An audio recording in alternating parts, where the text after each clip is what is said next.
ఆ నరకములో పడడమే రెండవ మరణం. ఎందుకు రెండవ మరణం? మొదటి మరణము సంభవించినప్పుడు ఈ దేహము నుండి మనం వేరైపోతాము, ప్రాణం పోతుంది గనక ఈ భౌతిక ప్రపంచంతో మనం సంబంధ బాంధవ్యాలు, సమాచార సంబంధాలు, కమ్యూనికేషన్ పోగొట్టుకుంటాము. ఆ నరకంలో పడ్డప్పుడు దేవునితో కమ్యూనికేషన్ పోగొట్టుకుంటాం. శాశ్వతంగా సీల్డ్ అన్నమాట.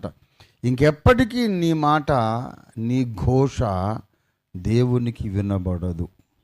ఇంపాసిబుల్. నువ్వు మొత్తుకుంటావు, మొరపెట్టుకుంటావు లైఫ్ అంతా. ఇప్పుడు ప్రార్థనకు రమ్మంటే రారు జనాలు. మానకుండా ఎడతెగకుండా ప్రార్థన జరిగే ప్రదేశం నరకం. దిల్ be crying out to God without seizing.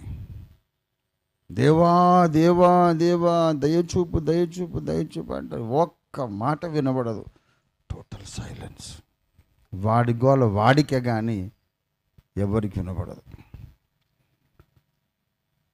చచ్చిపోయిన వాడితో మనం మాట్లాడతాము, అతడు మనతో మాట్లాడలేడుగా. అలాగే నరకంలో పడిన వాడు దేవునితో మాట్లాడలేడు గనక అది రెండవ మరణం. దేవుని నుండి శాశ్వతంగా సమాచార సంబంధాలు కట్ ఆఫ్ అయిపోతే గనుక అది రెండవ మరణం. గనుక నీ పెనల్టీ నీవే కట్టుకుంటే ఇది పరిస్థితి. నీ పాపమునకు, నీ జన్మ కర్మ పాపమునకు నీవే పెనాల్టీ కట్టుకుంటే ఈ రెండు మరణాలు నీవు పొందాలి.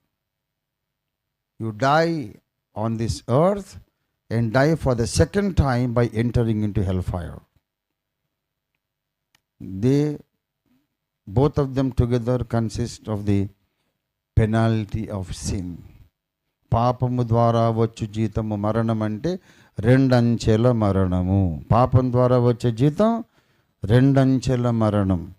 భౌతిక మరణం, రెండవ ఆధ్యాత్మిక మరణం.